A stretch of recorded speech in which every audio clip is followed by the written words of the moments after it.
أذان.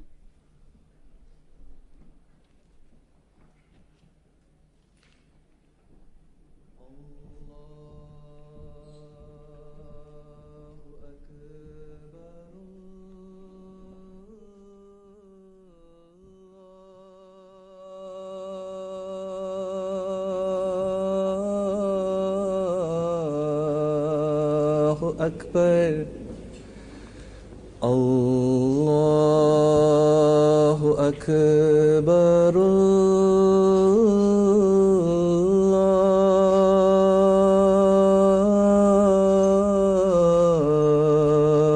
الله أكبر. أشهد أن لا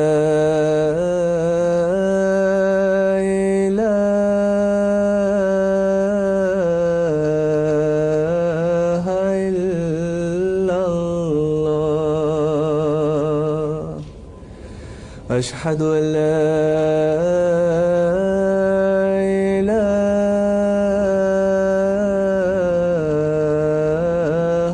إلا الله. أشهد أن محمدا رسول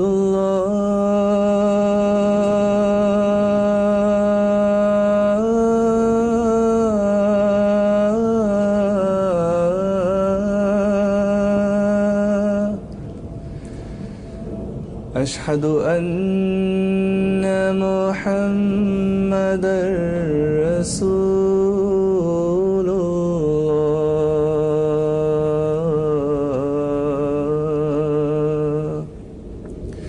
حي على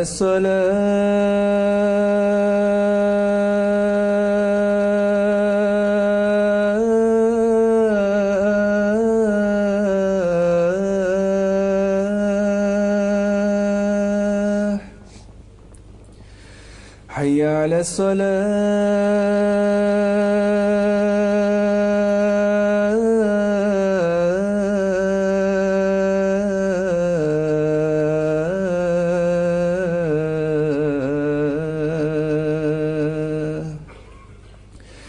حي على الفلاح.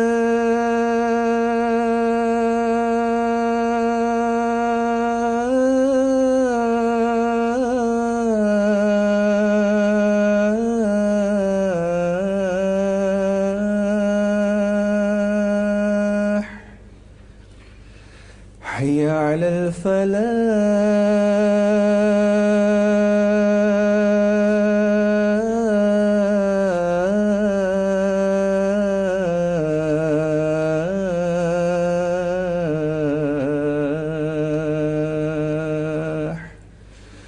الله أكبر.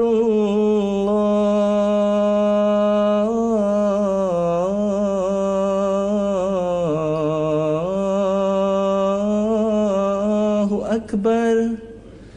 لا إله إلا الله.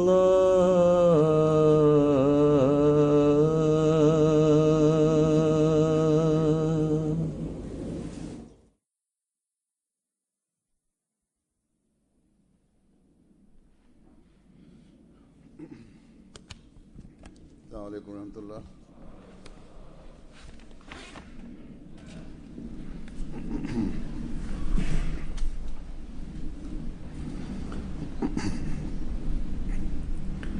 أشهد أن لا إله إلا الله وحده لا شريك له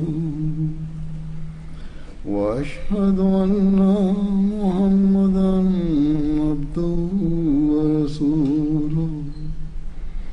أما بعد فأعوذ بالله من الشيطان الرجيم. بسم الله الرحمن الرحيم. الحمد لله رب العالمين. الرحمن الرحيم. مالك يوم الدين.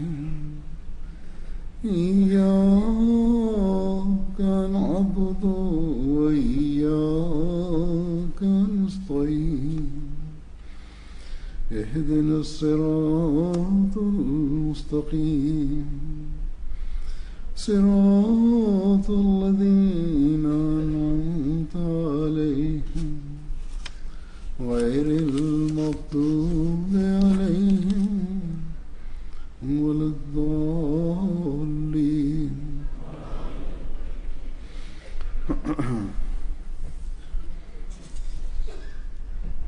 सबसे पहले तुम्हें ആദ്യമായി ഞാൻ ഈ കാര്യം പറയാൻ ആഗ്രഹിക്കുന്നു. ജുമാ നടത്തുന്നതിനായി ജമാഅത്ത് ഇവിടെ എടുത്തിരിക്കുന്ന സ്ഥലം അടുത്ത ജുമായും പറയുന്നത് ഇവിടെ തന്നെയായിരിക്കും എന്നാണ്. ഇവിടെ എയർപോർട്ട് സമീപത്താണ്. വിമാനങ്ങളുടെ വരവും പോക്കും കാരണം വിമാനങ്ങളുടെ ശബ്ദം ഉണ്ടാകാൻ സാധ്യതയുണ്ട്. ചിലപ്പോൾ ശബ്ദം വളരെ അധികം ആകാനും സാധ്യതയുണ്ട്. ശബ്ദം ഉണ്ടായാലും എന്റെ ശബ്ദം എത്താൻ വേണ്ടിയും വാക്കുകൾ നിങ്ങൾക്ക് മനസ്സിലാകുന്നതിനു വേണ്ടിയും ഞാൻ പരിശ്രമിച്ചുകൊണ്ടിരിക്കും. ഇപ്പോൾ ഉള്ള അത്ര ശബ്ദം ആണ് എങ്കിൽ അത് സഹിക്കാൻ സാധിക്കുന്നതാണ്. ഇവർ പറയുന്നത് ഇത് കാറ്റിന്റെ ഗതിയുടെ അടിസ്ഥാനത്തിലാണ് എന്നാണ്. അഥവാ കാറ്റിന്റെ ഗതി ഈ ഭാഗത്തേക്കാണ് എങ്കിൽ ശബ്ദം കൂടുതൽ ആയി ഉണ്ടാകും. എതിർദിശയിലാണ് എങ്കിൽ ശബ്ദം അല്പം കുറവായിരിക്കും. ഏതായിരുന്നാലും സ്ഥലത്തിന്റെ പരിമിതി കാരണം ബൈത്തുസുബൂഹിൽ ജുമാ സാധ്യമായിരുന്നില്ല. ഉചിതമായ വിലക്ക് ഏതെങ്കിലും സ്ഥലമോ ഹാളോ ജമാഅത്തിന് ലഭിക്കുകയും ചെയ്തില്ല എന്നാണ് ഇവർ പറയുന്നത്. ഞാൻ ഏതായിരുന്നാലും വിചാരിക്കുന്നത് സമയത്ത് ശ്രമിച്ചിരുന്നുവെങ്കിൽ ഇത് ലഭിക്കുമായിരുന്നു. എന്നാൽ നമ്മുടെ ആളുകളുടെ ശീലം ആവശ്യഘട്ടത്തിൽ ജോലി ആരംഭിക്കുക എന്നതാണ്. കാര്യം നടക്കും എന്ന സൽഭാവനയിൽ ഇരിക്കുന്നു. അള്ളാഹുവിന്റെ അനുഗ്രഹത്താൽ ചില ജോലികൾ നടക്കാറും ഉണ്ട്. പെട്ടെന്നുള്ള ജോലികൾ അഹമ്മദിയ ജമാഅത്തിന്റേത് നടക്കുന്നത് പോലെ മറ്റുള്ളവരുടേത് ഒരിക്കലും നടക്കാറില്ല. എന്നാൽ ഇതിനർത്ഥം മുമ്പ് തന്നെ പ്ലാനിംഗ് ചെയ്യരുത് എന്നല്ല.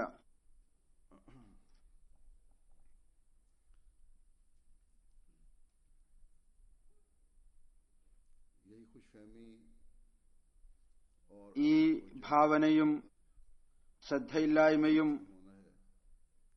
പ്രാധാന്യം മനസ്സിലാക്കാതിരിക്കുകയും ചെയ്യുക എന്നത് തന്നെയാണ് ബൈത്തുസുബൂഹിനോട് അടുത്ത് പുതുതായി വാങ്ങിയ കെട്ടിടം ബൈത്തുൽ ആഫിയത്തിൽ ഇതുവരേക്കും ജുമായോ ഏതെങ്കിലും വിധത്തിലുള്ള പരിപാടികളോ നടത്താൻ അനുവാദം ലഭിക്കാത്തത്. കഴിഞ്ഞ വർഷം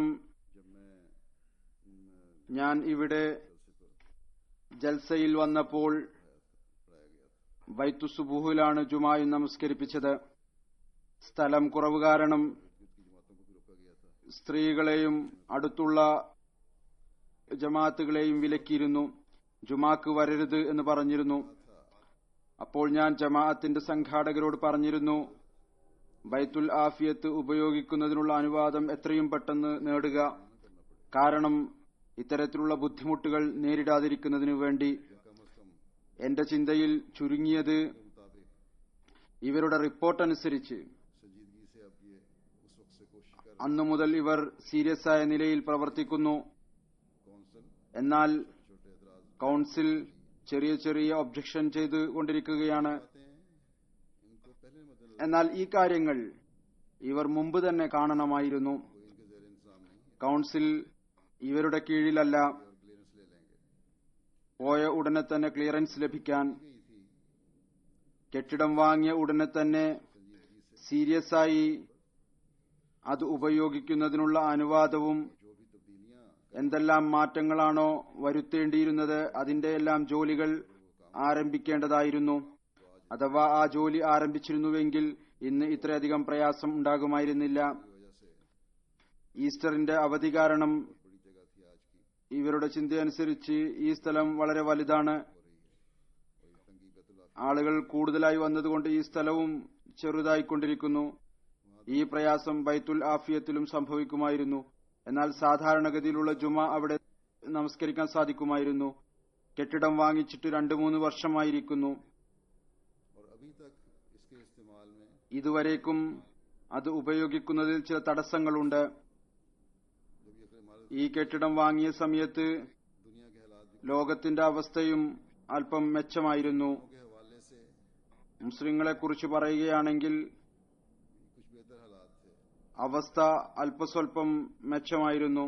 और जल्दी इस वजह से इजाजत भी मिल सकती थी अगर उस वक्त काम शुरू അന്ന് പ്രവർത്തിച്ചിരുന്നുവെങ്കിൽ പെട്ടെന്ന് തന്നെ അനുവാദവും ലഭിക്കുമായിരുന്നു. എന്നാൽ ഇന്ന് മുസ്ലിങ്ങളെ കുറിച്ചുള്ള ഇവരുടെ ഭീതി അത് വർദ്ധിച്ചിരിക്കുകയാണ്. उसकी वजह से दिक्कतें भी पैदा അത് കാരണം പ്രയാസങ്ങളും ഉണ്ടാകുന്നു. हुआ और इंतजामिया ये कहे ഒരുപക്ഷെ അമീർ സാഹിബും സംഘാടകരും പറയുമായിരിക്കും ഇത് കാരണമല്ല എന്ന്. बहरहाल ഇത് ഇങ്ങനെ തന്നെ ആകുമായിരുന്നു. ഏതായിരുന്നാലും ഇത് ഇവരുടെ അലസതയാണ്.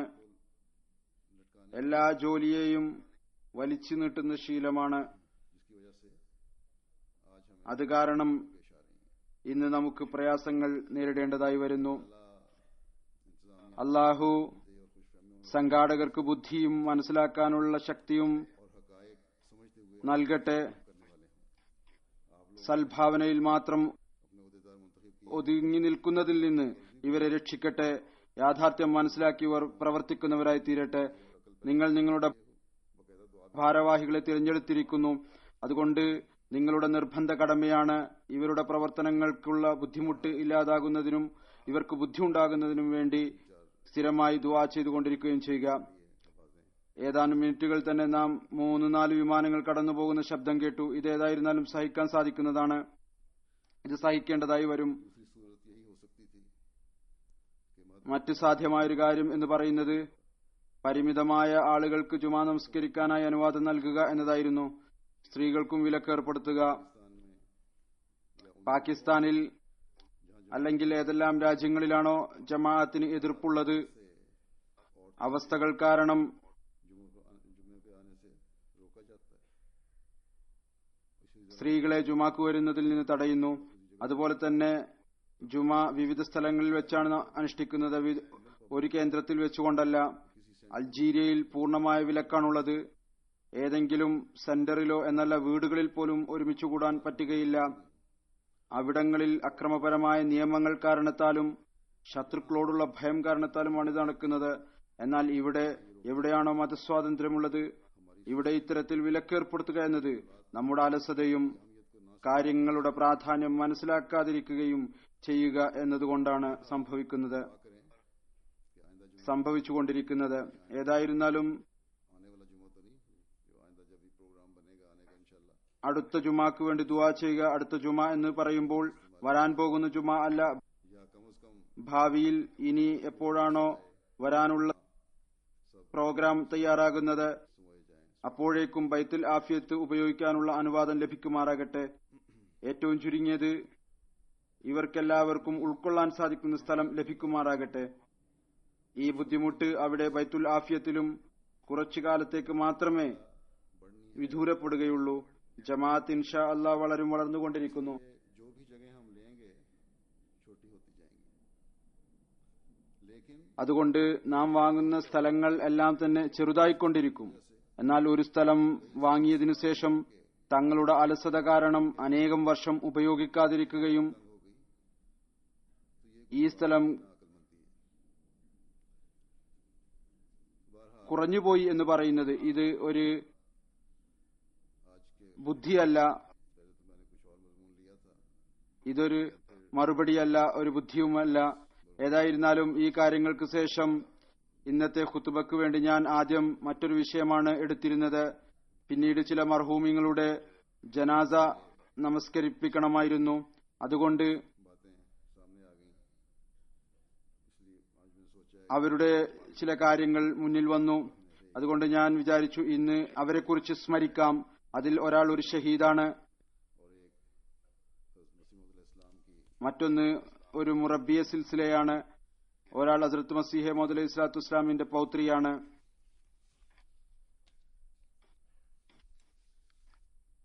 इन लोगों के बाज औसाफ ഇവരുടെ ചില ഗുണങ്ങൾ हर तबके के लिए नेक मिसाल ജമാഅത്തിലെ എല്ലാ വിഭാഗത്തിൽപ്പെട്ട ആളുകൾക്കും നല്ല ഒരു മാതൃകയാണ്.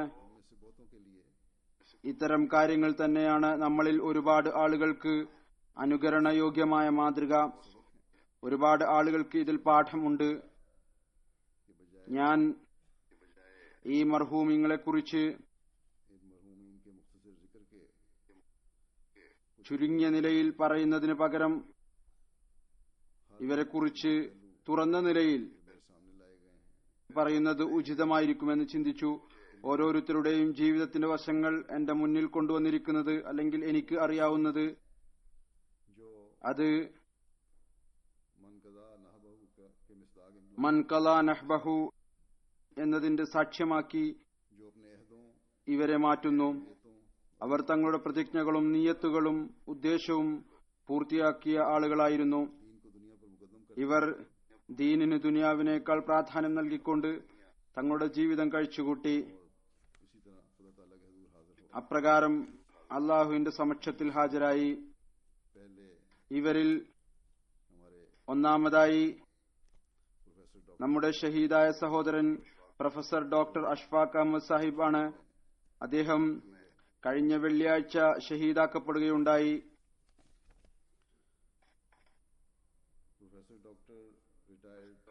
Professor doctor retired Ashfaq Ahmad Sahib Sheikh Sultan Ahmad Sahib ലാഹോറിന്റെ മകനായിരുന്നു.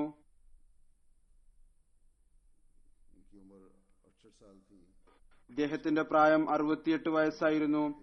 കഴിഞ്ഞ വെള്ളിയാഴ്ച ഇദ്ദേഹം ജുമാ നമസ്കരിക്കുന്നതിനു വേണ്ടി തന്റെ കാറിൽ ബൈത്തുൽ തൗഹീദിലേക്ക് പോവുകയായിരുന്നു. വഴിയിൽ വെച്ച് മോട്ടോർ സൈക്കിളിൽ വന്ന ഒരു അഹമ്മദിയ വിരോധി ഫയറിംഗ് നടത്തി അദ്ദേഹത്തെ ഷഹീദാക്കി. ഇന്നാലില്ലാഹി വ ഇന്നാ ഇലൈഹി റാജിഊൻ. വിശദവിവരം അനുസരിച്ച് പറയുന്നു, സംഭവം നടന്ന ദിവസം ഷഹീദ് മർഹൂം തന്റെ 12 വയസ്സുള്ള പൗത്രൻ അസീദും ഷാസേബിനോടൊപ്പം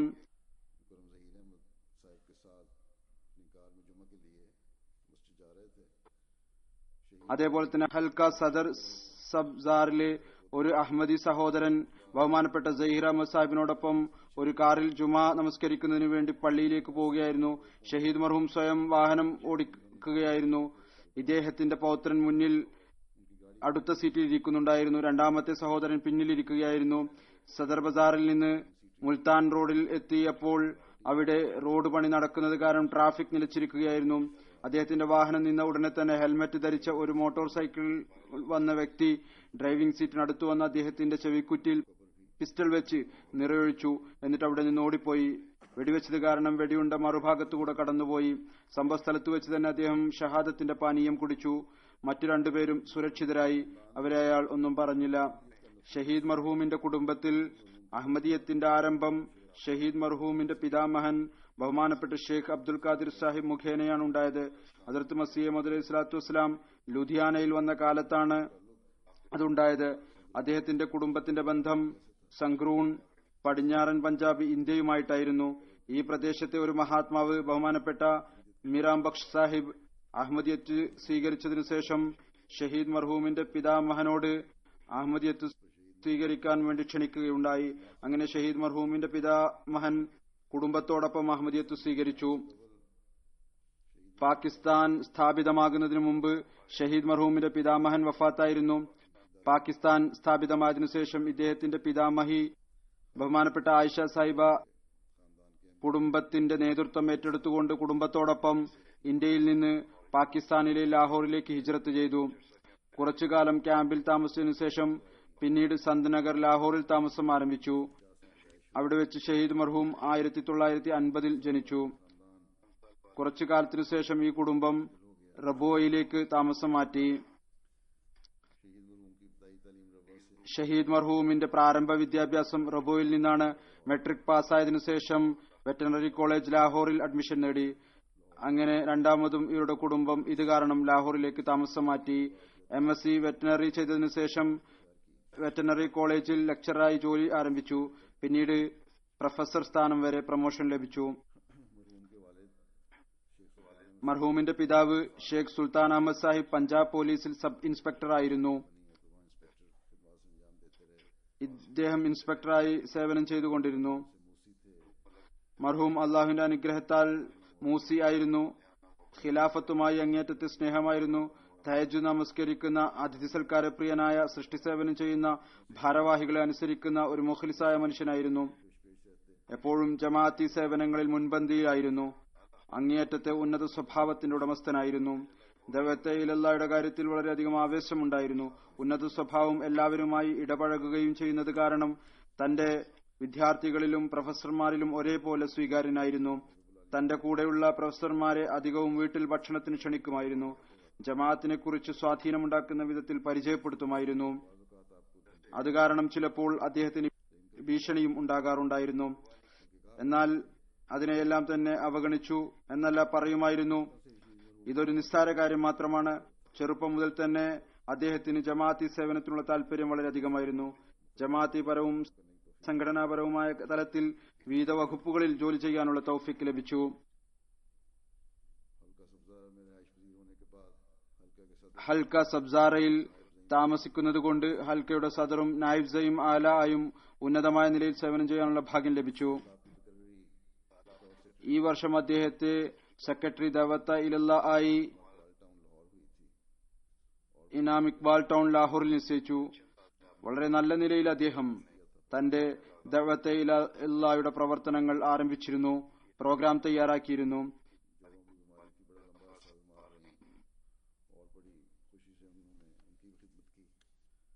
അദ്ദേഹത്തിന്റെ ഭാര്യയ്ക്ക്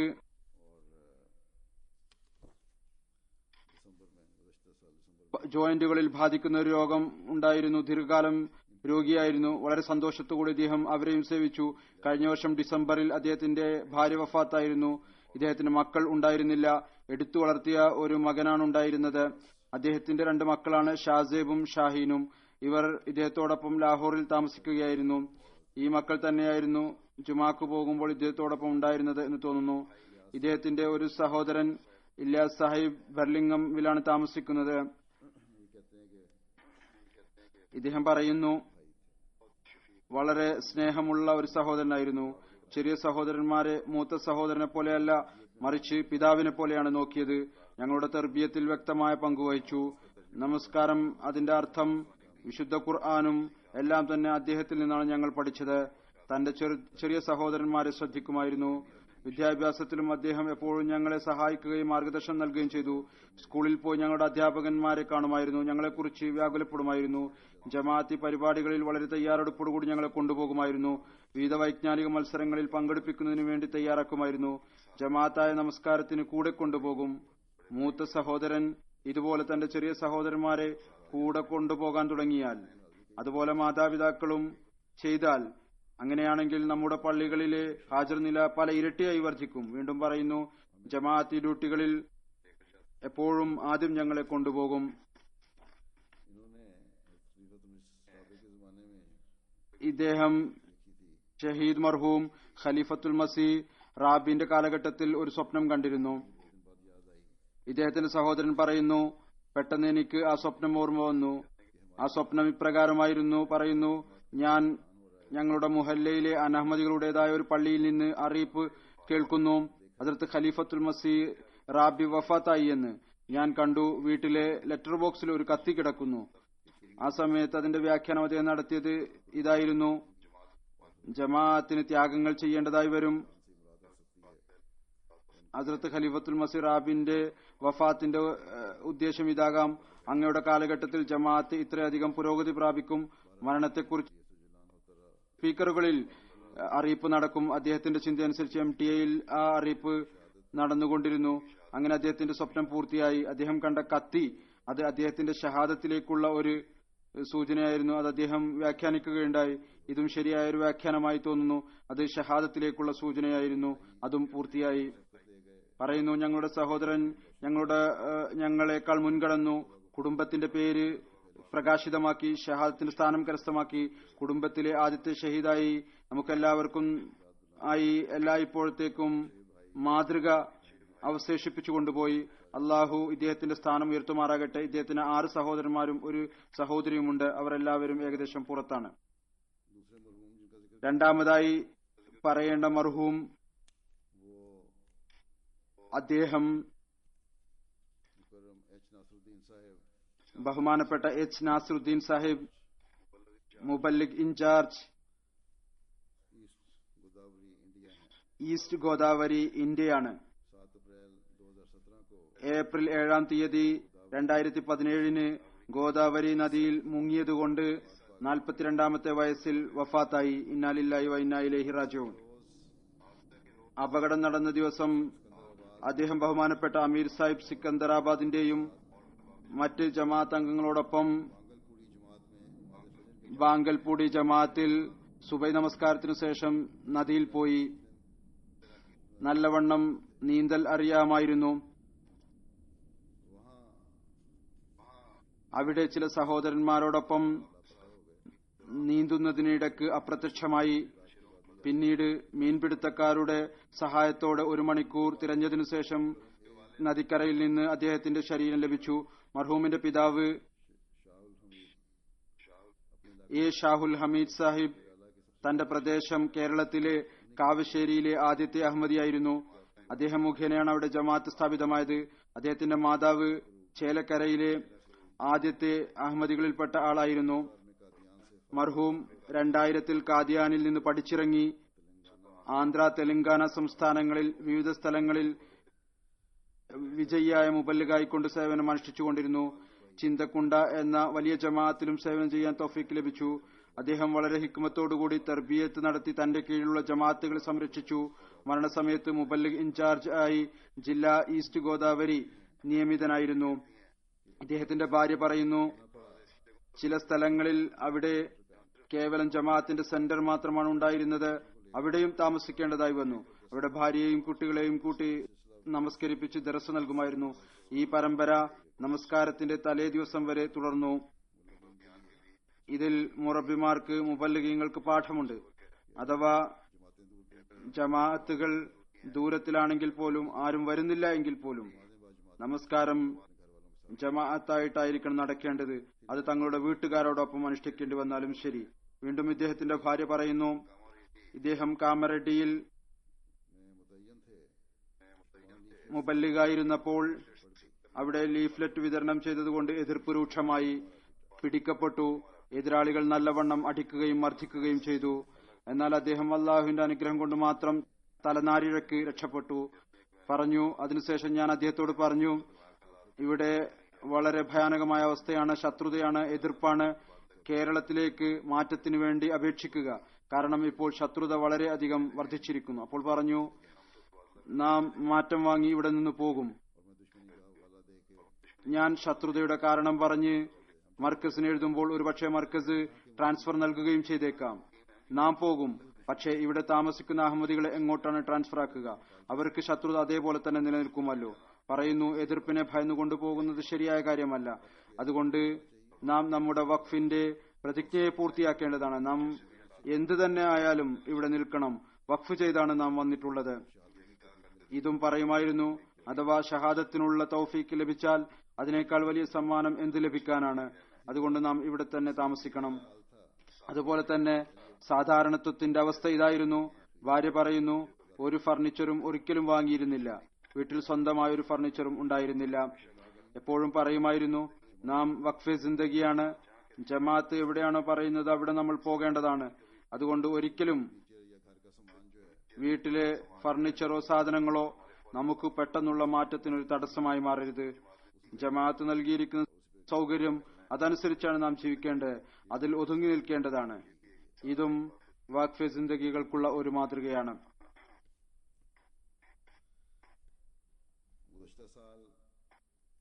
കഴിഞ്ഞ വർഷം അമലാപുരത്തിലേക്ക് ട്രാൻസ്ഫർ ലഭിച്ചു. അവിടെ കുട്ടികൾക്ക് വിശുദ്ധ ഖുർആൻ പഠിപ്പിക്കുന്ന കാര്യത്തിൽ ഇത്രമാത്രം കൃത്യനിഷ്ഠ ഉണ്ടായിരുന്നു. 1 കിലോമീറ്റർ ദിവസവും നടന്നുകൊണ്ടോ സൈക്കിളിൽ പോയിക്കൊണ്ടോ ആളുകൾക്ക് വിശുദ്ധ ഖുർആൻ പഠിപ്പിച്ച് തിരിച്ചു വരുമായിരുന്നു. ഇതും മുബല്ലിഗീങ്ങൾക്കും മുഅല്ലിമീങ്ങൾക്കുമുള്ള ഒരു മാതൃകയാണ്. വീണ്ടും അദ്ദേഹത്തിന്റെ ഭാര്യ പറയുന്നു, അതിഥി സൽക്കാരത്തിന്റെ വലിയ ഗുണം ഇദ്ദേഹത്തിലുണ്ടായിരുന്നു. പറയുന്നു, ഞാൻ കുട്ടികൾക്ക് അവധി ഉണ്ടാകുമ്പോൾ അല്ലെങ്കിൽ സ്കൂൾ അവധിയാകുമ്പോൾ കേരളത്തിൽ വരുന്നത് കൊണ്ട് വീട്ടിൽ ഇല്ലാതാകുമ്പോൾ അതിഥികൾ വന്നാൽ ഒരിക്കലും അദ്ദേഹം പരവശനായിരുന്നില്ല. എപ്പോഴും സ്വയം ഭക്ഷണം പാകം ചെയ്ത് അതിഥികൾക്ക് നൽകുമായിരുന്നു. മുമ്പ് പറഞ്ഞതുപോലെ ഇദ്ദേഹത്തിന് ഷഹാദത്തിനും വലിയ ആഗ്രഹമുണ്ടായിരുന്നു. പറയുന്നു, ഞാൻ കൂടെ കൂടെ ഹദ്റത്ത് മുസ്ലിം മൗദ് റളിയല്ലാഹു തആല അൻഹുവിനെയും തന്റെ മർഹൂം പിതാവിനെയും സ്വപ്നത്തിൽ കാണാറുണ്ട്. എന്റെ പിതാവ് എന്നെ ആംഗ്യം കാണിച്ച് വിളിക്കുന്നു. ഏതായിരുന്നാലും ഒരു വിധത്തിൽ അദ്ദേഹത്തിന്റെ ഷഹാദത്ത് ഈ വിധത്തിൽ നടക്കുകയുണ്ടായി. ദീനി സേവനത്തിനു വേണ്ടി പോയതായിരുന്നു.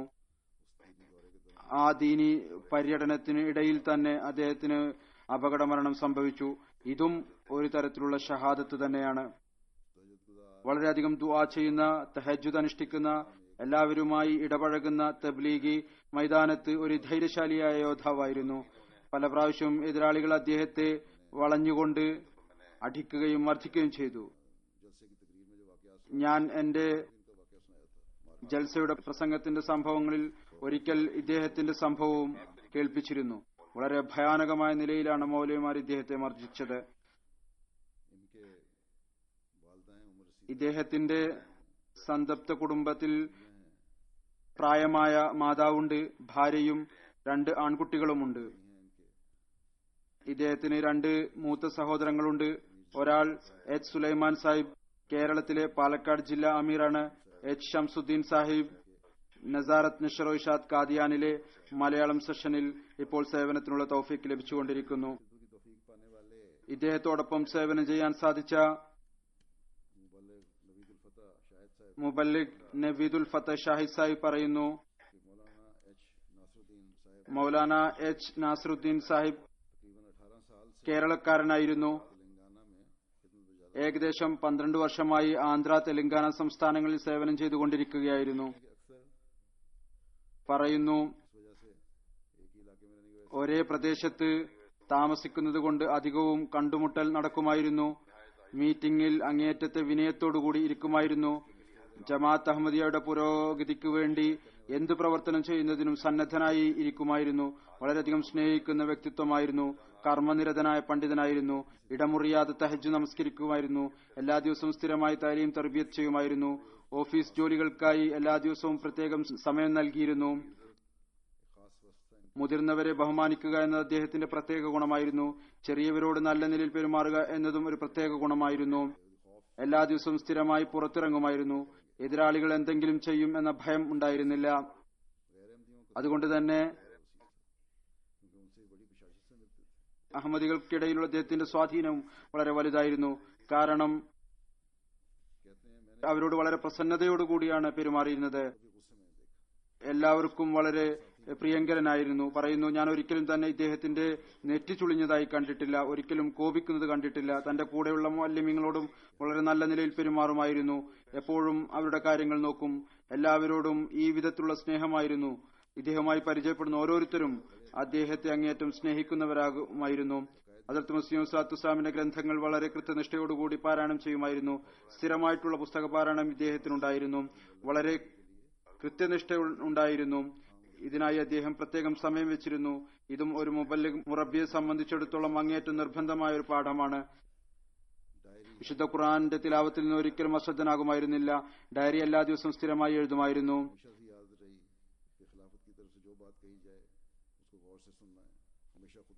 എപ്പോഴത്തെയും ശീലം ഖിലാഫത്തിൽ നിന്ന് എന്ത് കാര്യം കേട്ടാലും അത് ശ്രദ്ധാപൂർവം കേൾക്കും. എപ്പോഴും ഖുത്ബ വളരെ ശ്രദ്ധയോടുകൂടി കേൾക്കുമായിരുന്നു. കേവലം കേൾക്കുക മാത്രമല്ല, മറിച്ച് പൂർണ്ണമായ നിലയിൽ പ്രവർത്തിക്കുകയും ചെയ്യും. ഏതെങ്കിലും വ്യാഖ്യാനം സമർപ്പിക്കാറില്ല, മറിച്ച് ഓരോ വാക്കും അനുസരിച്ച് പ്രവർത്തിക്കുമായിരുന്നു. ഇതും വാഖ്ഫിന്റെ സിന്ദഗികളെ സംബന്ധിച്ചുള്ള ഒരു സുപ്രധാനമായ കാര്യമാണ്. ഖിലാഫത്തിനെ അങ്ങേയറ്റം സ്നേഹിക്കുന്ന ആളായിരുന്നു. റസൂൽ തിരുമേനി സല്ലല്ലാഹു അലൈഹി വസല്ലമയോടും ഹദ്റത്ത് മസീഹ് മൗഊദ് ഇസ്ലാത്തു വസ്സലാമിനോടുള്ള സ്നേഹവും അനുരക്തിയും അങ്ങേയറ്റമായിരുന്നു. പറയുന്നു, ഈ പ്രത്യേകതകൾ അദ്ദേഹത്തിന്റെ അസ്തിത്വത്തിൽ പ്രത്യേകമായ നിലയിൽ ഉണ്ടായിരുന്നു, പ്രത്യേകമായി കാണാൻ സാധിക്കുമായിരുന്നു. എതിരാളികൾ കാമറെഡ്ഡിയിൽ ബിലാൽ മസ്ജിദിൽ കൊണ്ടുപോയി ഇദ്ദേഹത്തെ വളരെയധികം മർദ്ദിച്ചു. ക്ഷമയോടുകൂടി അടിയെല്ലാം ഏറ്റുവാങ്ങി, പിന്നോട്ടു പോയില്ല. ഈ മുറബ്ബി സാഹിബ് പറയുന്നു, ഇദ്ദേഹത്തിന് മർദ്ദനം ഏറ്റ് ഇദ്ദേഹത്തെ ഹോസ്പിറ്റലിൽ പ്രവേശിപ്പിച്ചിരുന്നപ്പോൾ പോലീസുകാരാണ് ഒരു വിധത്തിൽ അദ്ദേഹത്തെ പുറത്തു കൊണ്ടുവന്നത്. അദ്ദേഹത്തെ കാണാൻ ഹോസ്പിറ്റലിൽ പോയി അദ്ദേഹത്തെ കണ്ടപ്പോൾ വളരെയധികം മുറിവുകൾ ഉണ്ടായിരുന്നു. ബാൻഡേജുകൾ കൊണ്ട് എല്ലാ ഭാഗവും കെട്ടിയിരുന്നു. എന്നാൽ മുഖത്ത് ഒരാത്മീയ ഭാവം ഉണ്ടായിരുന്നു. വളരെ സന്തോഷവാനായിരുന്നു. സ്വയം എല്ലാ സംഭവവും പറയാൻ തുടങ്ങി. എതിരാളികൾ ചോദിക്കാറുണ്ടായിരുന്നു, മിർസ ഗുലാം മുഹമ്മദ് എന്ത് വാദമാണ് ഉന്നയിച്ചത്? ഇദ്ദേഹം പറയും, പ്രതിബിംബ രൂപത്തിലുള്ള നുബുവത്താണ്. അപ്പോൾ എതിരാളികൾ അതികഠിനമായി മർദ്ദിക്കും, അടിച്ച് ബോധരഹിതനാക്കും. വീണ്ടും ചോദിക്കും, എന്താണ് പ്രതിബിംബ രൂപത്തിലുള്ള നുബുവത്ത്? അപ്പോൾ അദ്ദേഹം പറയും, ഹദ്റത്ത് മുഹമ്മദ് മുസ്തഫ സല്ലല്ലാഹു അലൈഹി വസല്ലമയോടുള്ള സ്നേഹത്തിൽ മുങ്ങിയതിനു ശേഷം ലഭിക്കുന്ന നുബുവത്ത്, ആ നുബുവത്താണ് അങ്ങേക്കുണ്ടായിരുന്നത്. എതിരാളികൾ അപ്പോൾ വീണ്ടും അടിക്കും. ഏതായിരുന്നാലും അദ്ദേഹം വളരെ നന്ദിയോടുകൂടി സംഭവം കേൾപ്പിക്കാറുണ്ടായിരുന്നു. അള്ളാഹുവിന്റെ ദീനിന്റെ സേവനത്തിൽ എനിക്ക് ഈ ഒരു തൗഫീഖും ലഭിച്ചു. ഒരുപാട് മർദ്ദനം ഏറ്റുവാങ്ങി. ഈ എഴുതുന്ന മുറബി എഴുതുന്നു, ഇദ്ദേഹത്തിന് ട്രാൻസ്ഫർ ആയപ്പോൾ പറയുന്നു, എനിക്ക് ഇവിടെ നിന്ന് ട്രാൻസ്ഫർ ആവുകയാണ്, എന്നാൽ എതിർപ്പുള്ള സ്ഥലത്ത് താങ്കൾ ഹിക്മത്തോടുകൂടി വളരെയധികം ജോലി ചെയ്യുക, അതിന് താങ്കൾക്ക് അവിടെ വളരെയധികം അവസരം ലഭിക്കും.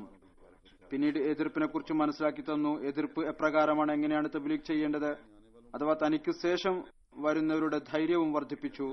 ഭയപ്പെടരുത്, അഹമ്മദിയത്തിന്റെ സന്ദേശം എത്തിച്ചുകൊണ്ടിരിക്കുക, ധൈര്യസമേതം എത്തിക്കുക. ഒരു മുഅല്ലിം സാഹിബ്, വസീർ സാഹിബ് പറയുന്നു, ഞാൻ എപ്പോഴും ഇദ്ദേഹത്തെ തഹജ്ജുദ് നമസ്കരിക്കുകയും വളരെ വേദനയോടും ഉള്ളുരുക്കത്തോടും കൂടി നമസ്കരിക്കുന്ന, ദിവസവും തിലാവത്ത് ചെയ്യുന്ന, വളരെയധികം സന്തോഷപ്രകൃതമുള്ള, പറയുന്നത് പ്രവർത്തിക്കുന്ന, ഖിലാഫത്തുമായി പ്രത്യേകമായ സ്നേഹബന്ധമുള്ള, ജമാഅത്തായ നമസ്കാരത്തിന് പ്രത്യേക ശ്രദ്ധ നൽകുന്ന ആളായിട്ടാണ് കണ്ടിട്ടുള്ളത്. നല്ല അതിഥി സൽക്കാര പ്രിയനായിരുന്നു, സാധാരണത്വം ഇഷ്ടപ്പെട്ടിരുന്നു, അനാവശ്യമായ ചെലവുകളിൽ നിന്ന് രക്ഷപ്പെടുന്ന ആളായിരുന്നു. ഇദ്ദേഹം എഴുതുന്നു, അദ്ദേഹത്തിന് വായന വളരെയധികം താല്പര്യമുള്ള കാര്യമായിരുന്നു. മുമ്പ് പറഞ്ഞതുപോലെ എന്തെങ്കിലും ചോദ്യം ചോദിച്ചാൽ ഉന്നതമായ നിലയിൽ മറുപടി നൽകുമായിരുന്നു. എപ്പോഴും ഏതെങ്കിലും പരിപാടിയിലോ സദസ്സിലോ, പ്രത്യേകിച്ച് യാത്രക്കിടക്ക് ഖുദ്ദാമിന്റെ കൂടെ ഇരിക്കുമ്പോൾ ജമാഅത്തിനെ കുറിച്ചും ഈമാൻ വർധന സംഭവങ്ങളും കേൾപ്പിക്കുമായിരുന്നു. എല്ലാവരോടും ഉന്നതമായ സ്വഭാവത്തോടുകൂടി പെരുമാറുമായിരുന്നു. അത് കാരണം എല്ലാവരും അദ്ദേഹത്തോടൊപ്പം നിൽക്കാൻ ഇഷ്ടപ്പെട്ടിരുന്നു. പറയുന്നു, ഒരിക്കൽ കാമറഡിയിൽ ലീഫ്ലെറ്റ് വിതരണം ചെയ്തതുകൊണ്ട് അദ്ദേഹത്തെ ആക്രമിക്കാൻ, മർദ്ദിക്കാൻ എതിരാളികൾ പ്ലാൻ ചെയ്തു. ഫെബ്രുവരി 20 മുസ്ലിമോദ് ദിനയോഗമായിരുന്നു. ഇദ്ദേഹം മുമ്പ് തന്നെ നമസ്കാര സെന്ററിൽ എത്തിക്കഴിഞ്ഞിരുന്നു. ഇതിനിടക്ക് 100 പേരടങ്ങുന്ന അനഹമ്മദികളുടെ ഒരു സംഘം അദ്ദേഹത്തെ തിരഞ്ഞുകൊണ്ട് പുറപ്പെട്ടു. അദ്ദേഹം മുമ്പ് തന്നെ പള്ളിയിലെത്തിയിരുന്നു, അതുകൊണ്ട് വഴിയിൽ വെച്ചവർക്ക് കാണാൻ സാധിച്ചില്ല. ആ എതിരാളികൾ, മൗലവിമാർ ഈ ഒരു മാർഗം കണ്ടെത്തി. നമ്മുടെ ഒരു മുഅല്ലിം ഉണ്ടായിരുന്നു, മുഹമ്മദ് ഉമർ സാഹിബ്. അദ്ദേഹത്തിന്റെ ഭാര്യയും 2 കുട്ടികളും നമസ്കാര സെന്ററിലേക്ക് യോഗത്തിൽ പങ്കെടുക്കുന്നതിന് വേണ്ടി പോവുകയായിരുന്നു. അവർ ഇവരെ വഴിയിൽ വെച്ച് തടഞ്ഞു. എന്നിട്ട് പറഞ്ഞു, ഏതുവരെ എച്ച് നാസറുദ്ദീൻ മുമ്പിൽ വരുന്നില്ലയോ അതുവരെ നിങ്ങളെ വിട്ടയക്കുകയില്ല. അദ്ദേഹത്തിന്, മർഹൂമിന് ഇതറിയാൻ കഴിഞ്ഞപ്പോൾ ഉടനെ തന്നെ അദ്ദേഹം അവിടെ എത്തി. അവരോട് പറഞ്ഞു, ഞാനാണ് നാസറുദ്ദീൻ. ഏതായാലും മുഅല്ലിം സാഹിബിനും അദ്ദേഹത്തിന്റെ ഭാര്യയെയും കുട്ടികളെയും എതിരാളികൾ വിട്ടു. ഇദ്ദേഹത്തെ അടിച്ചുകൊണ്ട്, മർദ്ദിച്ചുകൊണ്ട് കൂടെ കൊണ്ടുപോയി. വളരെ കഠിനമായ നിലയിൽ അദ്ദേഹത്തെ അവർ മർദ്ദിച്ചു. അവസാനം പോലീസ് മുഖേനയാണ് ഇദ്ദേഹത്തെ മോചിപ്പിച്ചത്. ഈ കാര്യത്തിലാണ് അവർ ശക്തി ചെലുത്തിയത്. ഹദ്റത്ത് മസീഹ് മൗഊദ് അലൈഹി സ്വലാത്തു വസ്സലാമിന്റെ വാദത്തെ നിഷേധിക്കുക, അദ്ദേഹത്തെ വ്യാജനാണ് എന്ന് പറയുക.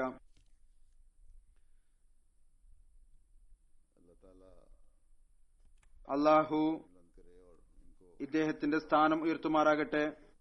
ഇദ്ദേഹത്തിന്റെ മക്കൾക്കും ധൈര്യവും ക്ഷമയും പ്രദാനം ചെയ്യുമാറാകട്ടെ. അടുത്ത അനുസ്മരണം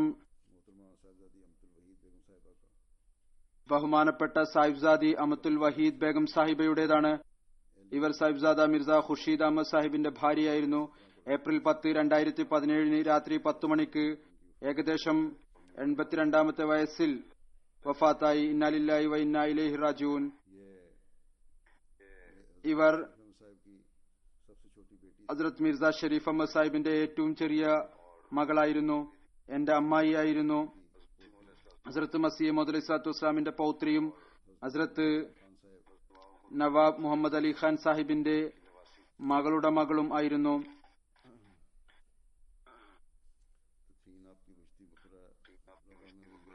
ഇവരുടെ കബറടക്കം റബോയിലെ ബെഹ്ഷ്തി മക്ബറയിൽ നടന്നു. ഇവർ 2 പ്രാവശ്യം വളരെ അപകടകരമായ രോഗങ്ങളിലൂടെ കടന്നുപോയി. എന്നാൽ വലിയ ക്ഷമയോടും ധൈര്യത്തോടും കൂടി രോഗം സഹിച്ചു. ഡോക്ടർ നൂരി സാഹിബ് ഇവരെക്കുറിച്ച് എഴുതി,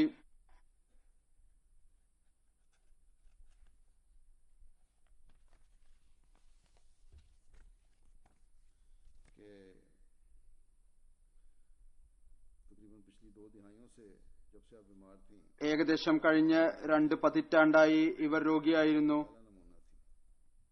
എന്റെ ദൃഷ്ടിയിൽ അവർ നന്മയുടെ ഒരു ഉന്നത മാതൃകയായിരുന്നു.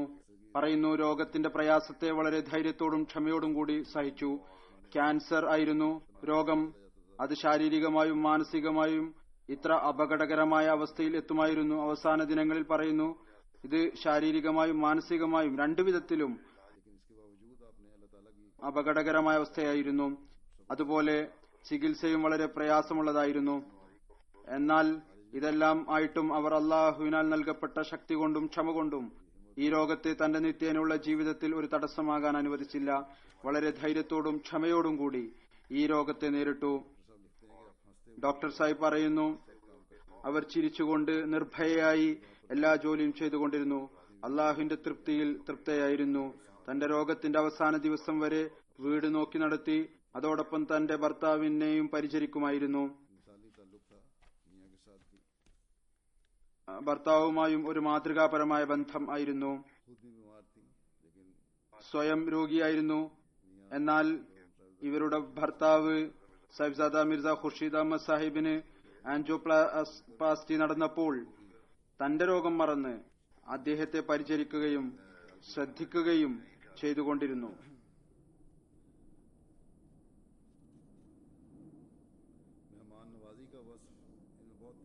അതിഥി സൽക്കാരത്തിന്റെ ഗുണം ഇവരിൽ വളരെയധികം ഉണ്ടായിരുന്നു. ഏത് സമയത്ത് ആരെങ്കിലും വന്നാലും നല്ല നിലയിൽ സൽക്കരിക്കുമായിരുന്നു.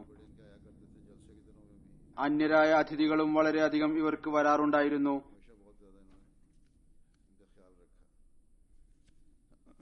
ജൽസയുടെ ദിവസങ്ങളിലും ഷൂറയിലും മറ്റും എപ്പോഴും ഇവർ അവരെയെല്ലാം വളരെയധികം ശ്രദ്ധിച്ചു. രോഗത്തിനു ശേഷം ഇവിടെ ലണ്ടനിലും 2 തവണ വന്നു എന്നെ കണ്ടു.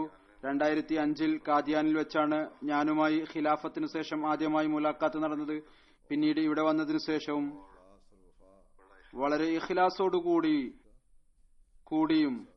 കൂറോടുകൂടിയുമുള്ള ബന്ധമായിരുന്നു ഇവർക്ക് ഖിലാഫത്തുമായി ഉണ്ടായിരുന്നത്.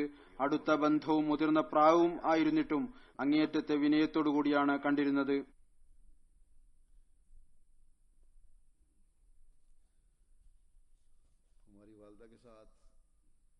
ഞങ്ങളുടെ ഉമ്മയുമായി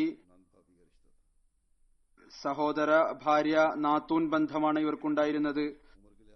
എന്നാൽ പ്രായം ഹസ്രത്ത് മിർസ ഷരീഫ് അഹമ്മദ് സാഹിബിന്റെ ചെറിയ മകൾ ആയിരുന്നതുകൊണ്ടും എന്റെ ഏറ്റവും മൂത്ത സഹോദരിയും ഇവരും ഏകദേശം ഒരേ പ്രായക്കാരായിരുന്നു. അതുകൊണ്ട് എന്റെ ഉമ്മ എപ്പോഴും ഇവരോട്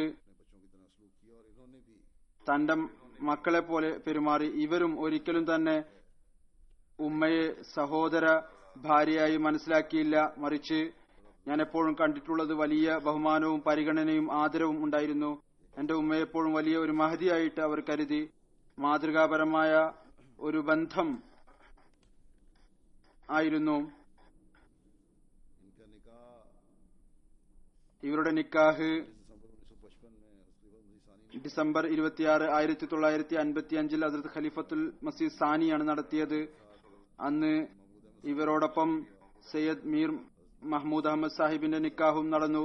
ഹസ്രത്ത് ഖലീഫത്തുൽ മസീഹ് സാനിയുടെ മകൾ സാഹിബ്സാദി അമത്തുൽ മത്തീൻ സാഹിബയുമായി, അതുപോലെ തന്നെ ചൌധരി സഫറുല്ലാ ഖാൻ സാഹിബിന്റെ ഒരു മകളുടെ നിക്കാഹും നടന്നു. ഡോക്ടർ എജാസുൽ ഹഖ് സാഹിബുമായി.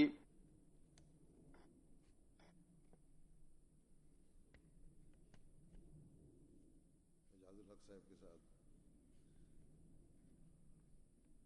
तो तस्लीम शानी ने ഹസരത്ത് ഖലീഫത്തുൽ മസീഹ് സാനി दिसंबर को जलसे के इफ्तार से पहले ആ സമയത്ത് ഡിസംബർ 26-ന് ജൽസയുടെ ഉദ്ഘാടനത്തിന് മുമ്പ് പറഞ്ഞു, ഉദ്ഘാടന ഭാഷണത്തിനും ദുആക്കും മുമ്പ് ഞാൻ ഏതാനും നിക്കാഹുകൾ വിളംബരം ചെയ്യുന്നതാണ്. ഹസരത്ത് ഖലീഫത്തുൽ മസീഹ് സാനി പറഞ്ഞു, സാധാരണ രീതി ഇതാണ്, നിക്കാഹ് ജൽസക്ക് ശേഷം ഡിസംബർ 21-നാണ് നടക്കാറുള്ളത്. എന്നാൽ ഈ നിക്കാഹുകളിൽ ചില പ്രത്യേകതകളുണ്ട്. ഒന്നിതാണ്, എന്റെ സ്വന്തം മകൾ അമത്തുൽ മത്തിന്റെ നിക്കാഹാണ്. അത് സയ്യിദ് മീർ മഹമ്മൂദ് അഹമ്മദ് സാഹിബ് ഇബ്ൻ മീർ മുഹമ്മദ് ഇസാഖ് സാഹിബുമായി നിശ്ചയിക്കപ്പെട്ടിരിക്കുന്നു. രണ്ടാമത്തേത് ചൌധരി സഫറുല്ല ഖാൻ സാഹിബിന്റെ മകളുടേതാണ്. മൂന്നാമത്തേത് അമത്തുൽ വഹീദ് ബേഗം മിർസ ഷെരീഫ് അഹമ്മദ് സാഹിബിന്റെ മകളുടേതാണ്. അത് മിർസ അസീസ് അഹമ്മദ് സാഹിബിന്റെ മകൻ മിർസ ഖുർഷീദ് അഹമ്മദ് സാഹിബുമായി നിശ്ചയിക്കപ്പെട്ടിരിക്കുന്നു. മിർസ ഖുർഷീദ് അഹമ്മദ് സാഹിബ് വഖഫെ സിന്ദഗിയാണ്. അതിനുശേഷം ഹദരത്ത് മുസ്ലിം മൗദ് പറഞ്ഞു, ഇപ്പോൾ ഇദ്ദേഹം വിദ്യാഭ്യാസം നേടിക്കൊണ്ടിരിക്കുകയാണ്, അതിനുശേഷം അദ്ദേഹം വഖഫ് ചെയ്യുന്നതായിരിക്കും. അതിനുശേഷം ഹദരത്ത് മുസ്ലിം മൗദ് दुआया कलमात कहे, ദുആ വചനങ്ങൾ ഉരുവിട്ടു. പറയുന്നു, सारे निकाहों को बबरकत करे, അള്ളാഹു എല്ലാ നിക്കാഹുകളും അനുഗ്രഹീതമാക്കട്ടെ. दुनियावी तौर पर आइंदा सिलसिला की ताकत और कुव्वत ഭൗതികമായ നിലയിൽ ഭാവിയിൽ ജമാഅത്തിന്റെ ശക്തിക്കും പ്രബലതക്കും അടിസ്ഥാനം ഈ നിക്കാഹുകളായി മുഖേന ഉണ്ടായിത്തീരട്ടെ. അള്ളാഹുവിന്റെ അനുഗ്രഹത്താൽ അള്ളാഹു അവർക്ക് 6 ആൺമക്കളെ നൽകി. അതിൽ 4 ആൺമക്കൾ വഖഫെ സിന്ദഗികളാണ്. 2 പേർ ഡോക്ടർമാരാണ്.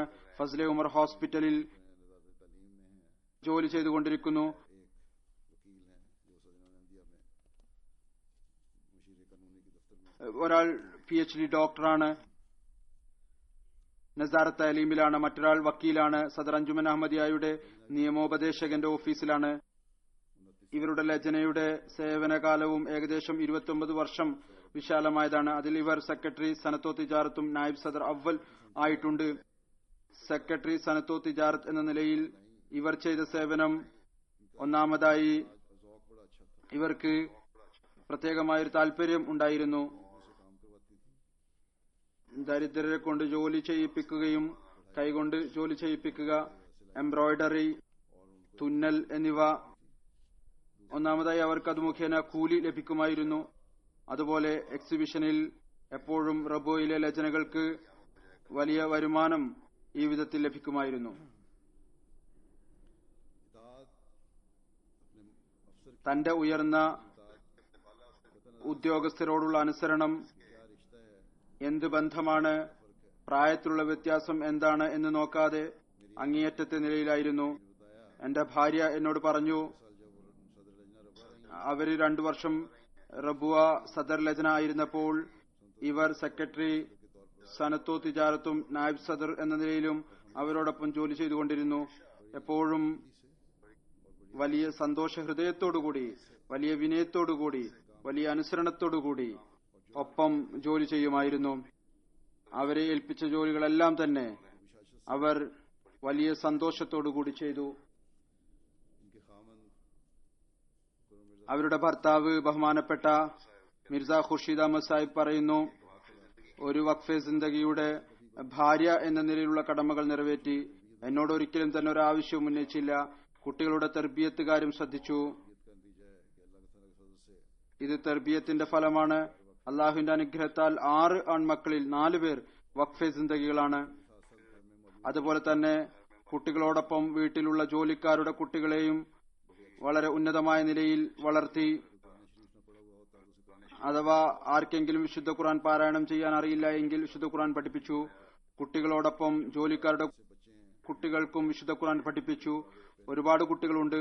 അവർക്ക് അവരുടെ പ്രായമനുസരിച്ച് ആദ്യം വിശുദ്ധ ഖുർആൻ നോക്കി ഓതാനും പിന്നീട് തർജ്ജമയോടുകൂടിയും പഠിപ്പിച്ചു. देखते हैं कॉलेज के जमाने में इन्होंने जो पढ़ रही थी ഇദ്ദേഹം എഴുതുന്നു, കോളേജ് കാലഘട്ടത്തിൽ ഇവർ പഠിക്കുമ്പോൾ സ്വപ്നത്തിൽ കണ്ടു മിയ അബ്ദുറഹ്മാൻ സാഹിബ്, ഇത് അവരുടെ അമ്മാവനാണ്, മലർക്കോട്ടിലെ ആളാണ്. വളരെ മനോഹരമായ ഭംഗിയുള്ള ഒരു വള ഒരു സ്ത്രീയുടെ കയ്യിൽ അവർക്ക് വേണ്ടി കൊടുത്തയച്ചിരിക്കുന്നു. അതോടൊപ്പം പറഞ്ഞു 65ഉം 82ഉം. औरत आपको कंगन देते हुए ആ സ്ത്രീ അവർക്ക് വള നൽകിക്കൊണ്ട് പറഞ്ഞു 65ഉം 82ഉം. അവർ ഉറപ്പിക്കുന്നതിനു വേണ്ടി വീണ്ടും ചോദിച്ചു 65ഉം 82ഉം ആണോ? പറയുന്നു तो कहती हैं उसके ഇതിനെക്കുറിച്ച് എനിക്ക് അപ്പോഴാണ് മനസ്സിലായത്. 65 ഹസ്രത്ത് ഖലീഫത്തുൽ മസീഹ് സാനിയുടെ വഫാത്ത് നടന്നു. 82 ഹസ്രത്ത് ഖലീഫത്തുൽ മസീഹ് സാലിസിന്റെ വഫാത്തും നടന്നു.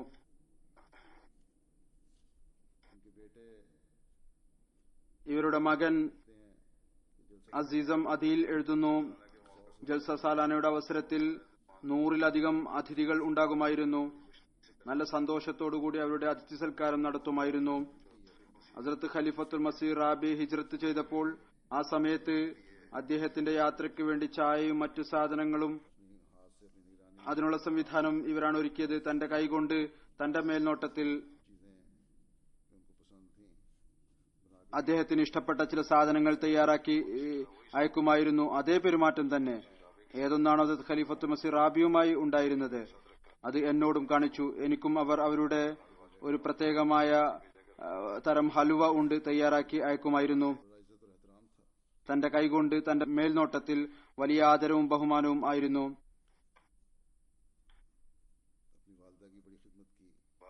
തന്റെ മാതാവിനെ വളരെയധികം സേവിച്ചു. തന്റെ ഭർത്തൃപിതാവിനെയും മാതാവിനെയും വളരെയധികം സേവിച്ചു. തന്റെ നാത്തൂന്മാരെ ചെറിയ പെൺകുട്ടികളെ പോലെ വളർത്തി. വിശുദ്ധ ഖുർആൻ പാരായണം അതുപോലെ തന്നെ നമസ്കാരത്തിൽ വളരെ വലിയ കൃത്യനിഷ്ഠ ഉണ്ടായിരുന്നു. കുട്ടികളെയും ഇതുപോലെ കൃത്യനിഷ്ഠരായി വളർത്തി പള്ളികളിൽ പറഞ്ഞയക്കുമായിരുന്നു. കുട്ടികളെ ഫജ്ർ നമസ്കാരത്തിനു ശേഷം തിലാവത്തിനായി ഇരുത്തും. അവരോട് പറയും, തിലാവത്ത് ചെയ്യുക, ദരിദ്രരെ ശ്രദ്ധിക്കുക, ജോലിക്കാരെ ശ്രദ്ധിക്കുക എന്നിവയും വളരെ കൂടുതലായിരുന്നു.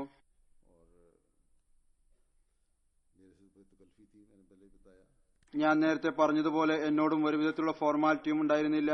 ഒരേ വീട്ടിൽ താമസിച്ചുകൊണ്ട് ഖിലാഫത്തിനു ശേഷം ഇവരുടെ മകൻ എഴുതുന്നു, അവർ പറയുന്നു, മുമ്പ് ഞാൻ ചില ജോലികൾ നിർബന്ധപൂർവ്വം ചെയ്യിപ്പിക്കാറുണ്ടായിരുന്നു. ഇനി എന്റെ ജോലി, അതായത് എന്റെ ഉത്തരവാദിത്വത്തിൽപ്പെട്ട ജോലി, അവരുടെ ജോലി ഞാൻ ചെയ്യാറുണ്ടായിരുന്നത് അതെങ്ങനെയാണ് നടക്കുക, അല്ലെങ്കിൽ അവരുടെ ഭൂമിയും മറ്റുമായുള്ള കാര്യങ്ങൾ. എന്തായാലും ഞാൻ അവരെ സമാധാനിപ്പിച്ചു. അതിനുശേഷം ഒരിക്കലും തന്നെ ഒരു വിധത്തിലുള്ള ആവശ്യം ഉന്നയിച്ചില്ല. എപ്പോഴും ഞാൻ പറയുന്നതനുസരിച്ച് പ്രവർത്തിച്ചുകൊണ്ടിരുന്നു, അതിൽ തൃപ്തിയായിക്കൊണ്ടിരുന്നു. ഇവരുടെ ഒരു നാത്തൂൻ എന്റെ സഹോദര ഭാര്യയും ആണ്. അവരെഴുതുന്നു,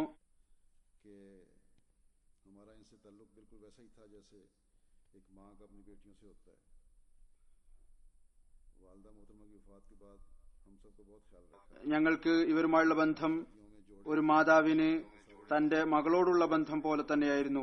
ഉമ്മയുടെ മരണത്തിനു ശേഷം ഞങ്ങളെ എല്ലാവരെയും വളരെയധികം ശ്രദ്ധിച്ചു. ഞങ്ങളുടെ വിവാഹങ്ങളിൽ വസ്ത്രവും ആഭരണവും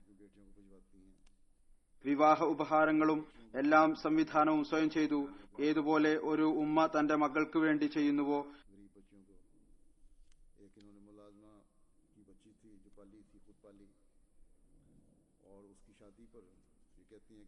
വിവാഹശേഷം മാതാവ് തന്റെ പെൺമക്കൾക്ക് കൊടുത്തയക്കുന്നത് പോലെ എല്ലാ സാധനങ്ങളും കൊടുത്തയക്കുമായിരുന്നു. ഒരുപാട് പെൺകുട്ടികളെ തന്റെ വീട്ടിൽ വളർത്തി. അവരുടെ ആത്മീയവും ഭൗതികവുമായ തർബിയത്തിന്റെയും തഅലീമിന്റെയും കാര്യത്തിൽ എല്ലാവിധത്തിലും ശ്രദ്ധിച്ചു. ദരിദ്രരായ പെൺകുട്ടികളെ ഇവരുടെ ഒരു ജോലിക്കാരുടെ മകളെ സ്വയം എടുത്തു വളർത്തിയിരുന്നു. ഇവർ പറയുന്നു, അവരുടെ വിവാഹ സമയത്ത് എല്ലാ നാത്തൂന്മാർക്കും സന്ദേശം അയച്ചു, അഥവാ നിങ്ങൾ ഇവളുടെ വിവാഹത്തിൽ പങ്കെടുക്കുന്നില്ല എങ്കിൽ ഞാൻ നിങ്ങളുടെ കുട്ടികളുടെ വിവാഹത്തിലും പങ്കെടുക്കുകയില്ല. ഈ വിധത്തിലുള്ള ബന്ധമാണ് പ്രത്യേകിച്ചും ദരിദ്രമായും കാഴ്ചവെച്ചിരുന്നത്. ഇവിടെ ഏറ്റവും ചെറിയ നാത്തൂൻ അവർ എഴുതുന്നു, ഞാൻ ഒരു ദിവസം അവരോട് ചോദിച്ചു, താങ്കൾ ഏത് പ്രായം മുതലാണ് തഹജ്ജുദ് നമസ്കരിക്കാൻ തുടങ്ങിയത്? അവർ എനിക്ക് മറുപടി നൽകിയില്ല, മറിച്ച് എന്നോട് ഒഴിവ് കഴിവ് പറഞ്ഞ് ഒഴിഞ്ഞു മാറി. എന്നാൽ ഞാൻ കൂടെ കൂടെ നിർബന്ധിച്ചപ്പോൾ അവർ പറഞ്ഞു, ഞാൻ 12-ാം വയസ്സ് മുതലാണ് തഹജ്ജുദ് നമസ്കാരം ആരംഭിച്ചത്. 12-ാം വയസ്സ് മുതൽ സ്ഥിരമായി തഹജ്ജുദ് നമസ്കരിക്കുമായിരുന്നു. അതുപോലെ അവർ പെൺകുട്ടികളുടെ വിവാഹ ഉപഹാരത്തിന്റെ ചിലവും അതുപോലെ അനേകം പെൺകുട്ടികളുടെ വിവാഹ ഉപഹാരത്തിന്റെ ചിലവും വിദ്യാഭ്യാസ ചിലവും വഹിക്കുമായിരുന്നു. ലജനയുടെ ഫണ്ടിൽ നിന്നും വാങ്ങി നൽകുകയും ചെയ്യുമായിരുന്നു. ചില പെൺകുട്ടികളുടെ വിവാഹത്തിന് ആരും ചോദിക്കാനില്ല എങ്കിൽ, ദരിദ്രരാണെങ്കിൽ തന്റെ വീട്ടിൽ നിന്ന് തന്നെ ഭക്ഷണം തയ്യാറാക്കി നൽകി. ഇവരുടെ ഖിലാഫത്തുമായുള്ള ആത്മാർത്ഥതയുടെ സംഭവം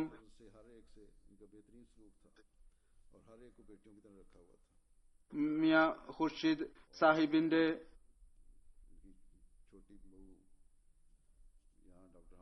സഹോദരി പുത്രൻ എഴുതുന്നു, ഒരിക്കൽ തേനിന്റെ ഒരു കുപ്പി ഉണ്ടായിരുന്നു. ഞാൻ പറഞ്ഞു അതെനിക്ക് നൽകിയാലും. അവർ പറഞ്ഞു അത് എനിക്ക്, അതായത് എന്റെ പേർ പറഞ്ഞുകൊണ്ട് അദ്ദേഹം കൊടുത്തയച്ചതാണ്. ഇത് എനിക്ക് നൽകാൻ സാധ്യമല്ല. അതുപോലുള്ള മറ്റൊരു കുപ്പി കൂടിയുണ്ട്, അത് നീ എടുത്തുകൊള്ളുക. 6 മരുമക്കൾ ഉണ്ടായിരുന്നു. അള്ളാഹുവിന്റെ അനുഗ്രഹത്താൽ എല്ലാവരോടും ഇവരുടെ പെരുമാറ്റം ഉന്നതമായ നിലയിലായിരുന്നു. എല്ലാവരെയും മക്കളെ പോലെയാണ് കണ്ടിരുന്നത്. ഇവരുടെ ചെറിയ മരുമകൾ ഇവിടെ ലണ്ടനിലെ ഹമീദുള്ള സാഹിബിന്റെ മകളാണ്. അദ്ദേഹത്തിന്റെ ഭാര്യയും ഇപ്പോൾ രോഗിയാണ്. അത് കാരണം ഇവരുടെ ഈ മരുമകൾക്ക് അത്തിയക്ക് ലണ്ടനിലേക്ക് വരേണ്ടതായി വന്നു. അപ്പോൾ അവർ പറഞ്ഞു നീ ചിന്തിക്കാതെ പോയിക്കൊള്ളുക, സ്വയം ഞാൻ നോക്കുന്നതായിരിക്കും. നീ പോയി നിന്റെ ഉമ്മയെ പരിചരിക്കുക, കുട്ടികളെ ഇവിടെ ആക്കി പോവുക, ഞാൻ നോക്കുന്നതായിരിക്കും. അങ്ങേയറ്റത്തെ പ്രയാസത്തിന് വളരെ ക്ഷമയോടുകൂടി തന്റെ എല്ലാ ജോലികളും ഇവർ ചെയ്തുകൊണ്ടിരുന്നു. എന്റെ ചെറിയ സഹോദരി എഴുതുന്നു, ഉദ്യോഗസ്ഥരെ കൊണ്ട് ജോലി ചെയ്യിപ്പിക്കുമ്പോൾ വളരെ എളുപ്പത്തിൽ ജോലി ചെയ്യിപ്പിക്കുമായിരുന്നു. എക്സിബിഷന്റെ ജോലികളിൽ ചിലപ്പോൾ നഷ്ടമുണ്ടായാൽ പോലും അധികം കാഠിന്യം കാണിക്കുമായിരുന്നില്ല. വളരെ മൃദുലതയോടുകൂടി പ്രവർത്തിക്കുമായിരുന്നു. അതുകൊണ്ട് ലജനയിലെ മെമ്പർമാർ അവരോടൊപ്പം ജോലി ചെയ്യാൻ ഇഷ്ടപ്പെട്ടിരുന്നു. സംഘാടനാ കാര്യത്തിലും വളരെ അധികം പെർഫെക്റ്റ് ആയിരുന്നു.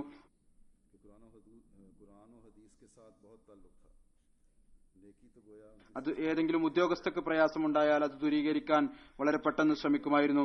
എന്റെ ഒരു ചെറിയ സഹോദരി എഴുതുന്നു, അബ്ദുൽ ഖുദ്ദൂസ് സാഹിബ, മനുഷ്യന്റെ കർമ്മങ്ങളിൽ ഏറ്റക്കുറച്ചിലുകൾ ഉണ്ടാകും, എന്നാൽ അവരുടെ ഉള്ളിൽ ഈ കാര്യമുണ്ടായിരുന്നു. വിശുദ്ധ ഖുർആനും ഹദീസുമായി വളരെ വലിയ ബന്ധമാണ് ഉണ്ടായിരുന്നത്. നന്മ എന്ന് പറയുന്നത് അവരുടെ പ്രകൃതത്തിൽ അടങ്ങിയതാണ്. നമ്മുടെ രീതികൾക്കും അധ്യാപനങ്ങൾക്കും എതിരാണ് കാര്യങ്ങൾ നടക്കുന്നത് എങ്കിൽ തുറന്ന നിലയിൽ അതിനെതിരിൽ പറയുമായിരുന്നു. ചെറുപ്പത്തിൽ ഏറ്റവും ചെറിയ കുട്ടി ആയതുകൊണ്ട് വളരെ ഓമനിച്ച് വളർത്തിയതായിരുന്നു. എന്നാൽ വിനയം വളരെയധികമായിരുന്നു. എപ്പോഴും വിനയത്തോടുകൂടി ഈ എല്ലാവരുമായി ഇടപഴകുമായിരുന്നു. എന്റെ മൂത്ത സഹോദരി എഴുതുന്നു, അമത്തുർ റൌഫ് സാഹിബ, പാർട്ടീഷന് ശേഷം ഞങ്ങൾ മോഡേൺ ടൗണിൽ ഹസരത്ത് മിർസ ഷരീഫ് അഹമ്മദ് സാഹിബിനോടൊപ്പം താമസിച്ചപ്പോൾ അന്ന് ഹസരത്ത് മിർസ ഷരീഫ് അഹമ്മദ് സാഹിബ് സ്ഥിരമായി വിശുദ്ധ ഖുർആൻ ഹദീസും പഠിപ്പിച്ചിരുന്നു. എല്ലാവരെയും ഒരുമിച്ച് കൂട്ടി പറയുന്നു. അതിനുശേഷം ഞങ്ങളുടെ അമ്മായി ആയ അമത്തുൽ വഹീദ്, അതായത് ഇപ്പോൾ വഫാത്തായവർ, അവർക്കും അന്നു മുതൽ ഈ ആവേശമുണ്ടായി. പഠിക്കുകയും ഉടനെ തന്നെ വിവിധ കുട്ടികൾക്കും തന്റെ കുട്ടികൾക്കും പഠിപ്പിച്ചു കൊടുത്തു. ഒരു കുട്ടിക്ക് നാവിന് പ്രശ്നമുണ്ടായിരുന്നു. അതുകൊണ്ട് മണിക്കൂറുകൾ ഇരുന്ന് കൂടെ ആവർത്തിപ്പിച്ച് വിശുദ്ധ ഖുർആൻ ഓതിപ്പിച്ച് പഠിപ്പിച്ചു. അങ്ങനെ അള്ളാഹുവിന്റെ അനുഗ്രഹത്താൽ കുട്ടിക്ക് ഒരു പ്രശ്നവുമില്ല, സംസാരിക്കാനുള്ള കഴിവുണ്ടായി. എന്റെ ഈ സഹോദരി എഴുതുന്നു, മാട്രിക്കിന് ശേഷം FA റബോയിൽ നിന്നാണ് ചെയ്തത്. തഹജ്ജുദിനു ശേഷം തന്റെ പഠനം ആരംഭിക്കുമായിരുന്നു. നമസ്കാരത്തിലേക്കും എപ്പോഴും ശ്രദ്ധയുണ്ടാകുമായിരുന്നു. അതുപോലെ തന്നെ മറ്റുള്ളവരും വിവിധ ഗുണങ്ങൾ എഴുതിയിട്ടുണ്ട്. ഇവരുടെ മകൻ എഴുതി, ഖിലാഫത്തിന് മുമ്പ് താങ്കളോടുണ്ടായിരുന്ന ബന്ധം മറ്റൊന്നായിരുന്നു. ഖിലാഫത്തിന് ശേഷം പറയുന്നു, സഹോദരപുത്രൻ എന്ന ബന്ധം ഇപ്പോൾ അവസാനിച്ചു. ഇനി കേവലം ഖിലാഫത്തിന്റെ ബന്ധം മാത്രമാണ് അവശേഷിക്കുന്നത്. ഇവിടെയും കാണാനായി ചിലപ്പോൾ വരുമ്പോൾ ഇരിക്കുകയായിരിക്കും, കാണുമ്പോൾ തന്നെ എഴുന്നേറ്റ് നിൽക്കും. ഞാൻ പറഞ്ഞു, താങ്കൾ രോഗിയാണ്, ഇരുന്നു കൊള്ളുക. എന്റെ ഭാര്യയും പറഞ്ഞു, എന്നാൽ ഉടനെ തന്നെ എഴുന്നേറ്റ് നിൽക്കും. അള്ളാഹുൽ വലിയ തവക്കുൽ ആയിരുന്നു. ഒരിക്കൽ ഇവരുടെ ചെറിയ മകന്റെ വിവാഹം മൂത്ത മകന്റെ വിവാഹത്തിന് മുമ്പ് നടന്നു. മൂത്ത മകന് വേണ്ടി ഇവർ വീട്ടിലൊരു ഭാഗം പണി കഴിപ്പിച്ചിരുന്നു. അപ്പോൾ അവരുടെ ഭർത്താവ് പറഞ്ഞു, ആ ഭാഗം ചെറിയവന് നൽകുക, ഇപ്പോൾ ഏതായിരുന്നാലും നിർമ്മിക്കാനുള്ള തൗഫീക്കില്ല. പറയുന്നു, മൂത്ത മകന് വേണ്ടി നിർമ്മിച്ചത് അത് അവന് തന്നെ ഉള്ളതാണ്. അള്ളാഹു എന്തെങ്കിലും സംവിധാനം ഒരുക്കി നൽകും. ഒരു ദിവസം അവിചാരിതമായി അല്ലെങ്കിൽ അള്ളാഹുവിന്റെ വിധിയായിരുന്നു, വിശുദ്ധ ഖുർആൻ ഓതിക്കൊണ്ടിരിക്കുമ്പോൾ അവർക്ക് ശ്രദ്ധയുണ്ടായി. ഉടനെ തന്നെ തന്റെ ഭർത്താവിനോട് പറഞ്ഞു, ഈ ആയത്തിൽ നിന്ന് ഞാൻ മനസ്സിലാക്കുന്നത് അള്ളാഹു എന്റെ ആവശ്യം പൂർത്തിയാക്കും എന്നാണ്. അങ്ങനെ ആ കാലത്ത് അത് വില കുറവുള്ള കാലമായിരുന്നു. അവർ കുറച്ച് പ്രൈസ് ബോണ്ട് എടുത്തിരുന്നു. അള്ളാഹുവിന്റെ അനുഗ്രഹത്താൽ അവർക്ക് 1,00,000 രൂപയുടെ പ്രൈസ് ബോണ്ട് ലഭിച്ചു. അതുകൊണ്ട് അവർ ആ വീട് നിർമ്മിച്ചു.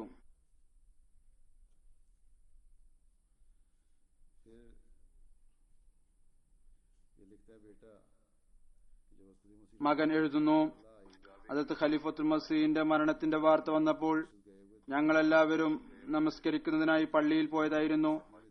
ഞങ്ങളുടെ ഉമ്മയും വലിയ ദുഃഖത്തിലായിരുന്നു. അപ്പോൾ എന്റെ മൂത്ത സഹോദര പത്നി വലിയ ശബ്ദത്തിൽ കരയാൻ തുടങ്ങിയപ്പോൾ ഉമ്മ അവരോട് പറഞ്ഞു, ശബ്ദം വെക്കരുത്, ഇപ്പോൾ ജമാഅത്തിന് മേൽ പരീക്ഷണത്തിന്റെ സമയമാണ്, ഈ സമയം ദുആയുടെ സമയമാണ്, ഇപ്പോൾ ദുആ ചെയ്തുകൊണ്ടിരിക്കുക. അദ്ദേഹം പറയുന്നു, എനിക്ക് 9 വയസ്സുള്ളപ്പോഴാണ് ഹസ്രത്ത് ഖലീഫത്തുൽ മസീഹ് സാലിസിന്റെ വഫാത്ത് നടന്നത്. കുട്ടിയായിരുന്നു. എന്തോ കാരണം കൊണ്ട് എനിക്ക് ചിരി വന്നു. എന്നെ ഉറക്കെ വഴക്കു പറഞ്ഞു, മിണ്ടാതിരിക്കുക, നിനക്കറിയില്ലേ ജമാഅത്തിന്റെ മേൽ ഇപ്പോൾ അവസ്ഥ എന്താണ് എന്ന്. ജമാഅത്തിന്റെ പ്രാധാന്യം എന്ന ചിന്ത ചെറുപ്പം മുതൽ തന്നെ ഉണ്ടാക്കി തന്നിരുന്നു. അതുപോലെ തന്നെ കുട്ടികൾക്ക് വിവിധ സമ്മാനങ്ങൾ നൽകിക്കൊണ്ട് സൂറത്തുകൾ മനഃപ്പാഠം പഠിപ്പിച്ചിരുന്നു. ഇവരുടെ വീട്ടിൽ തന്നെ വളർന്ന ഒരു പെൺകുട്ടി പറയുന്നു, ഇവരുടെ ഭർത്താവും പ്രൈവറ്റ് സെക്രട്ടറിയുടെ ഓഫീസിൽ ഉദ്യോഗസ്ഥൻ ആണ്.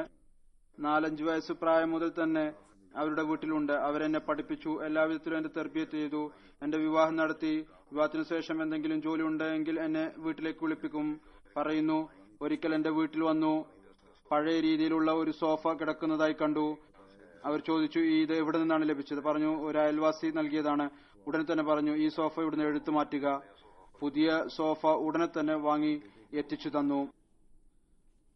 ഈ വനിത പറയുന്നു, എന്റെ മകന്റെ പഠനകാര്യം വളരെയധികം ശ്രദ്ധിച്ചു. അവസാന രോഗസമയത്തും എന്റെ മകന്റെ വിവാഹത്തിനു വേണ്ടി ആഭരണവും മറ്റും ഉണ്ടാക്കി നൽകി. എല്ലാ കാര്യങ്ങളും സൂക്ഷ്മമായ നിലയിൽ നോക്കുമായിരുന്നു. ഇതുപോലെ തന്നെ മുലകുടി ബന്ധം ഉള്ളവരുമായും അവരെ അധികം പരിഗണിക്കുമായിരുന്നു. ഇവർക്ക് പാൽ നൽകിയിരുന്നവരുടെ മകൻ ഇപ്പോൾ സ്വിറ്റ്സർലൻഡിലാണ്.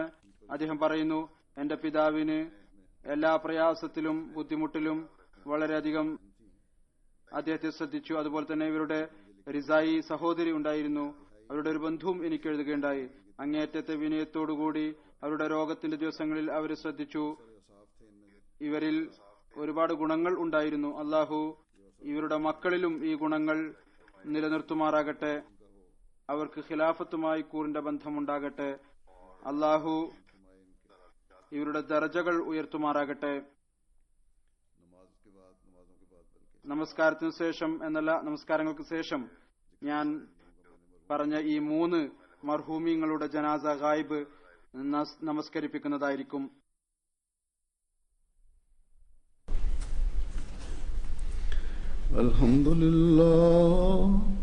അൽഹംദുലില്ലാഹി നഹ്മദുഹു വനസ്തഈനുഹു വനസ്തഗ്ഫിറുഹു വനുഅ്മിനു ബിഹി വനതവക്കലു അലൈഹി വനഊദു ബില്ലാഹി മിൻ ശുറൂരി അൻഫുസിനാ വമിൻ സയ്യിആതി അഅ്മാലിനാ. من يهده الله فلا مضل له ومن يضلل فلا هادي له ونشهد أن لا إله إلا الله ونشهد أن محمدا عبده ورسوله. عباد الله رحمكم الله، إن الله يأمر بالعدل والإحسان وإيتاء ذي القربى وينهى عن الفحشاء والمنكر والبغي يعظكم لعلكم تذكرون. اذكروا الله يذكركم وادعوه يستجب لكم ولذكر الله أكبر.